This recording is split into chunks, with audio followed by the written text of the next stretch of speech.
quand le handicap se dissout dans l'eau.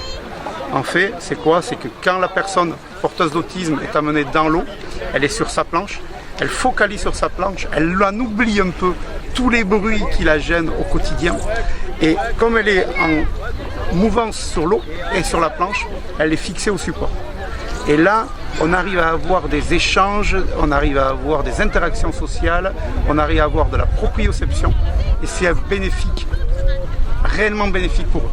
Mais l'eau est un vecteur d'apaisement. Quoi de mieux que les sports de glisse pour être au contact avec cet élément?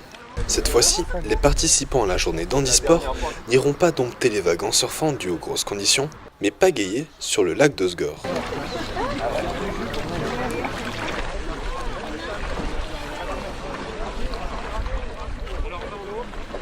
Le maître mot, s'adapter. S'adapter à la personne et à son handicap. C'est ainsi que Guillaume, jeune papa de Milan, 5 ans, observe l'impact qu'a ce sport sur le petit garçon atteint d'autisme. Là, je le vois, là, ça me touche un peu, ouais, de le voir un petit peu avec une autre personne, un éducateur. Il a l'air là, je sais qu'il se régale, là, je le vois, et il se fait plaisir, il n'a pas peur, ouais, c'est bien, ouais. Il s'ouvre aux autres, c'est bien, quoi. Ça me fait du bien aussi de voir qu'il peut être avec une autre personne. Et c'est pas qu'avec moi, quoi. Des interactions souvent difficiles pour les enfants porteurs d'autisme. Mais l'action de l'eau semble être plus forte que la maladie. Et le jeune papa a pu observer la traversée du lac de Milan. C'est un des rôles des manifestations d'handisport. Donner aux proches un peu de soulagement et de répit. Un autre grand rôle de ces rassemblements est d'inviter les gens à s'ouvrir aux personnes atteintes d'handicap, souvent esseulées.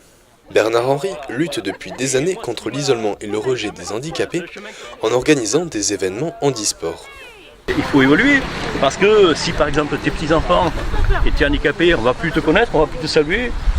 Là, ils commencent à... Mais je sais que d'une année à l'autre, ça commence à avancer. Mais c'est ça la vraie vie.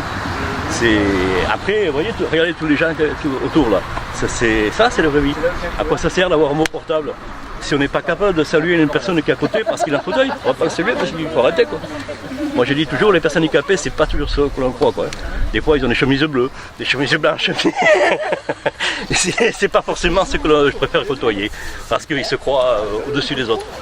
Mais comme quoi le handicap, il se voit pas tout le temps.